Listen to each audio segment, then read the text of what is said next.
भाई और बहनों, एक और ये इंडी अलायंस है। 12 लाख करोड़ के घपले घोटाले भ्रष्टाचार करने वाला इंडी अलायंस अभी उनके मंत्री के यहां से 30 करोड़ रुपया कैश पकड़ा गया। कांग्रेस के एक एमपी के यहां से 350 करोड़ रुपया पकड़ा गया था। ममता जी के मंत्री के यहां से 50 करोड़ रुपया पकड़ा गया था। और कल झारखंड मुक्ति मोर्चा के मंत्री के पीए के यहां से 30 करोड़ रुपया पकड़ा। 10 साल में 12 लाख करोड़ के घपले घोटाले भ्रष्टाचार करने वाला ये इंडी अलायंस राहुल बाबा के नेतृत्व में। और दूसरी ओर 23 साल से मुख्यमंत्री और प्रधानमंत्री रहने के बावजूद जिनके खिलाफ 25 पैसे का आरोप कोई नहीं लगा सकता, ऐसे हमारे नेता नरेंद्र मोदी है। मित्रों, ये दोनों के बीच में जालना वालों आपको तय करना है। एक और थोड़ी गर्मी बढ़ते ही बैंकॉक और थाईलैंड छुट्टी पर जाने वाले राहुल बाबा है, और दूसरी ओर 23 साल से एक दिन भी की छुट्टी लिए बगैर भारत माता की सेवा में लगे हुए नरेंद्र मोदी है। ये दोनों के बीच में आपको चुनाव करना है। आज मैं यहां आया हूं तब राव साहब को दिया हुआ आपका एक एक वोट, उनके नाम के सामने जो कमल निशान है उस पर दिया हुआ एक एक वोट सीधा नरेंद्र मोदी को तीसरी बार प्रधानमंत्री बनाने के काम में आने वाला है। भाइयों बहनों, नरेंद्र मोदी जी ने इस देश को सुरक्षित बनाया, समृद्ध बनाया, आगे बढ़ाया, दुनिया में देश का सम्मान बढ़ाने का काम किया। मैं आज जालना वालों को पूछना चाहता हूं, भाइयों बहनों बताओ, अयोध्या में राम मंदिर बनना चाहिए था या नहीं बनना चाहिए था? अरे जोर से बोलो, अंतक बनना चाहिए था या नहीं बनना चाहिए था? एक कांग्रेस वालों ने, इंडिया अलायंस वालों ने, शरद राव एंड कंपनी ने सालों तक राम मंदिर को रोक कर रखा। मोदी जी ने एक 5 ही साल में राम मंदिर का केस भी जीता, भूमि पूजन भी किया और 22 जनवरी को प्राण प्रतिष्ठा कर जय श्री राम कर दिया। और भाइयों बहनों, जब प्राण प्रतिष्ठा का निमंत्रण इंडी अलायंस वालों को दिया गया, अलग अलग बहाने कर वो इसका बहिष्कार कर गए, क्योंकि उनको डर है कि रामलल्ला की प्राण प्रतिष्ठा में गए तो उनकी वोट बैंक उनसे नाराज हो जाएगी। उनकी वोट बैंक कौन है मालूम है ना जालना वालों? मालूम है या नहीं है? आप नहीं हो, मगर मैं बताता हूं, भारतीय जनता पार्टी वाले ये वोट बैंक से नहीं डरते हैं। हमने न केवल राम मंदिर, मोदी जी ने काशी विश्वनाथ का मंदिर का पुनरुद्धार किया और सोमनाथ का मंदिर भी सोने का बनाने का काम चल रहा है। भाइयों बहनों, मुझे बताइए कि ये जो कश्मीर है ये हमारा है या नहीं है? जोर से बोले, कश्मीर हमारा है या नहीं है? एक खड़गे साहब कहते हैं राजस्थान और महाराष्ट्र वालों का कश्मीर से क्या लेन देन है? अरे खड़गे साहब, आप 80 साल पार कर गए, मगर महाराष्ट्र वालों को नहीं जानते, जालना का बच्चा बच्चा कश्मीर के लिए अपनी जान दे सकता है मित्रों, जान दे सकता। जब ये धारा 370 की बात आई, सालों से ये कांग्रेस पार्टी, ये इंडी अलायंस वाले धारा 370 को संभाल कर बैठे थे। मोदी जी ने, आप लोगों ने उनको दूसरी बार प्रधानमंत्री बनाया।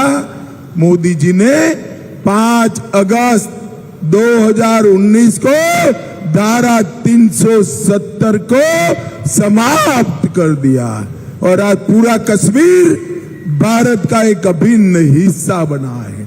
मोदी जी ने आतंकवाद को भी समाप्त किया, नक्सलवाद को समाप्त किया और देश को सुरक्षित करने का काम नरेंद्र मोदी जी ने किया है।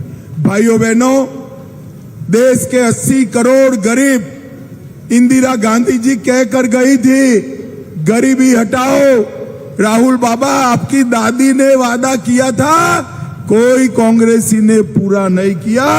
80 करोड़ गरीबों के जीवन में आनंद लाने का काम, जीवन स्तर उठाने का काम अगर किसी ने किया तो हमारे नेता और प्रधानमंत्री नरेंद्र मोदी जी ने किया।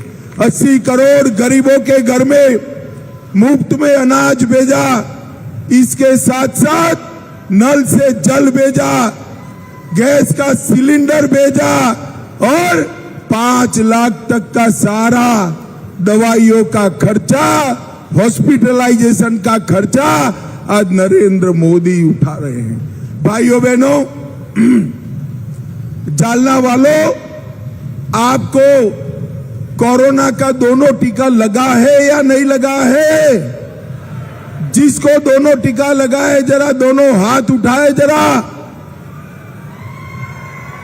सबको लगा है ना? किसी को 25 पैसा भी देना पड़ा है क्या? मोदी जी ने कॉफी पिलाकर 130 करोड़ लोगों को कोरोना का टीका लगाकर पूरे देश को कोरोना से सुरक्षित करने का काम नरेंद्र मोदी जी ने किया। और जब कोरोना आया तब उद्धव ठाकरे क्या कर रहे थे? उनके साथी कोरोना के दर्दियों की खिचड़ी में से मलाई खाने का काम कर रहे थे और मोदी जी लोगों की जान बचा रहे थे। भाइयों बहनों, आज मैं यहां आया हूं तब कहना चाहता हूं, जालना का स्टील उद्योग न केवल महाराष्ट्र, भारत की शान है। यहां से पूरे देश भर में स्टील सप्लाई किया जाता है, मगर अब यहां ड्राई पोर्ट बन रहा है। जालना का स्टील खाली देश में नहीं, दुनिया भर में जाएगा और जालना का डंका बजाएगा।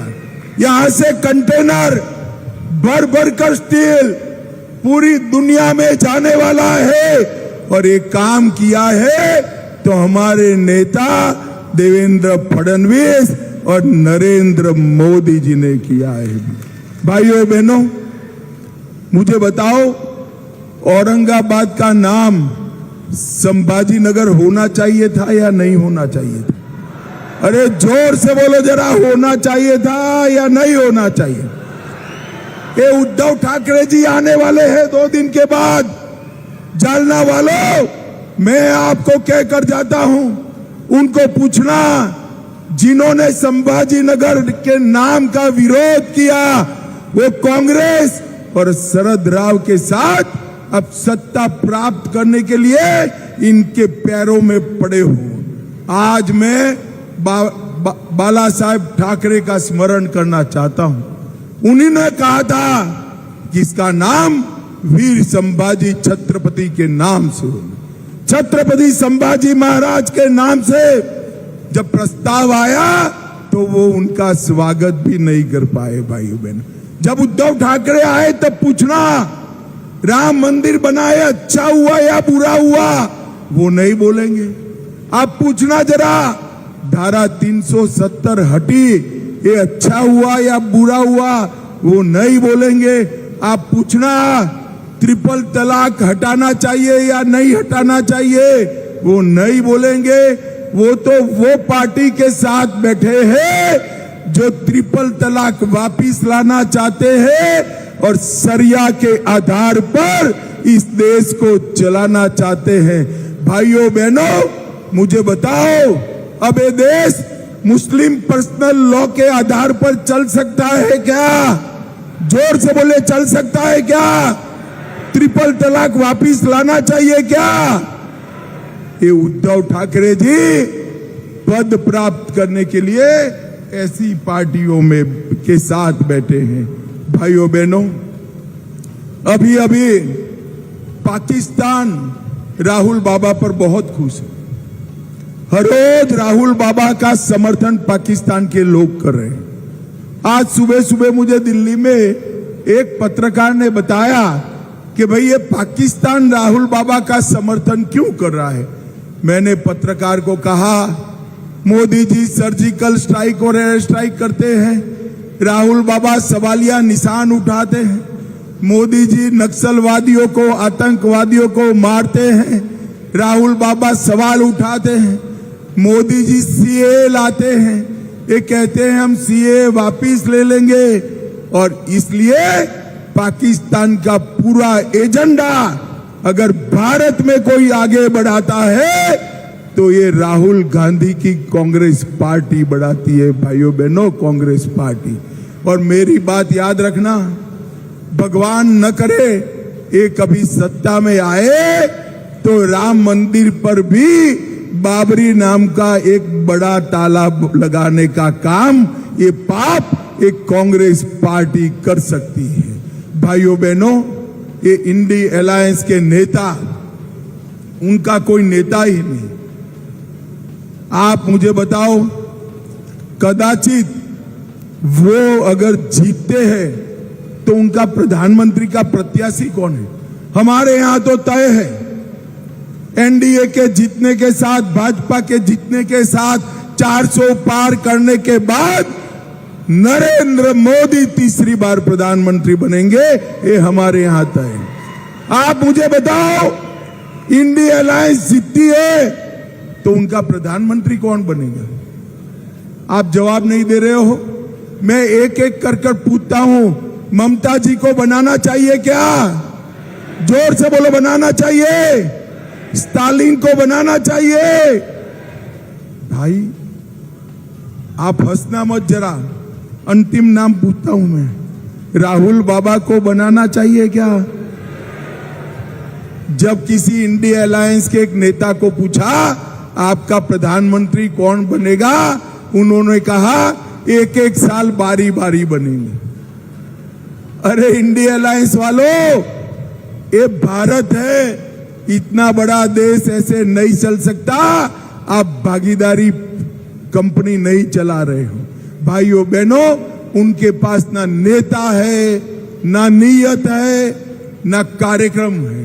नरेंद्र मोदी जी के पास 10 साल का किया हुआ कामों का हिसाब भी है और 25 साल का एजेंडा भी नरेंद्र मोदी जी के पास है।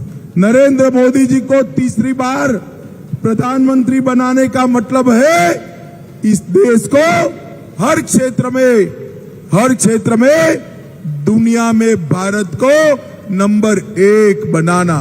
नरेंद्र मोदी को तीसरी बार प्रधानमंत्री बनाने का मतलब है पाकिस्तान को गोली का जवाब गोले से देकर मुंह तोड़ जवाब देना। नरेंद्र मोदी को तीसरी बार प्रधानमंत्री बनाने का मतलब है करोड़ों करोड़ों युवाओं को, विश्व के युवाओं के साथ 2-2 हाथ करने का मंच देना। और नरेंद्र मोदी जी को प्रधानमंत्री बनाने का मतलब है हमारे देश को दुनिया में प्रतिष्ठा दिलाना। भाइयों बहनों, मैं जब यहां आया हूं तब एक बात जरूर कहना चाहता हूं, ये इंडिया अलायंस वालों का 10 साल सरकार था। 10 साल में इंडिया अलायंस वालों ने महाराष्ट्र को सिर्फ 1,91,000 करोड़ रुपया दिया था, सिर्फ 1,91,000, जिसमें शरद राव जी खुद रेलवे कृषि मंत्री थे।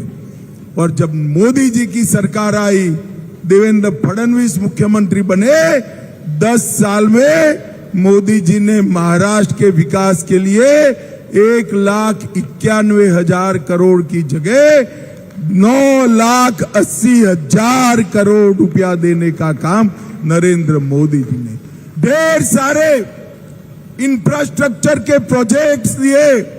और देवेंद्र जी ने इन्वेस्टमेंट में महाराष्ट्र को पूरी भारत में नंबर 1 पर लाने का काम हमारे देवेंद्र फडणवीस ने किया। जालना वालों, अंत में मैं इतना ही कहना चाहता हूं, ये इंडी अलायंस वालों के पास कोई प्रोग्राम नहीं है। वो देश को, महाराष्ट्र को आगे नहीं ले जा सकते। महाराष्ट्र को और देश को अगर कोई आगे ले जा सकता है तो केवल और केवल भारतीय जनता पार्टी के नेता नरेंद्र मोदी जी ले जा सकते हैं और कोई नहीं ले जा सकता। राव साहेब दानवे यहां से भाजपा के प्रत्याशी, मैं देश भर में जहां जहां जाता हूं वहां कहते हैं हमारे प्रत्याशी को आप पद दीजिए, पद दीजिए। मैं आज कहकर जाता हूं, आपने 5 बार राव साहब को चुना है, 6ठी बार चुन लीजिए। राव साहब बहुत बड़े आदमी बनने वाले हैं, मेरी बात याद रखना, बहुत बड़े आदमी।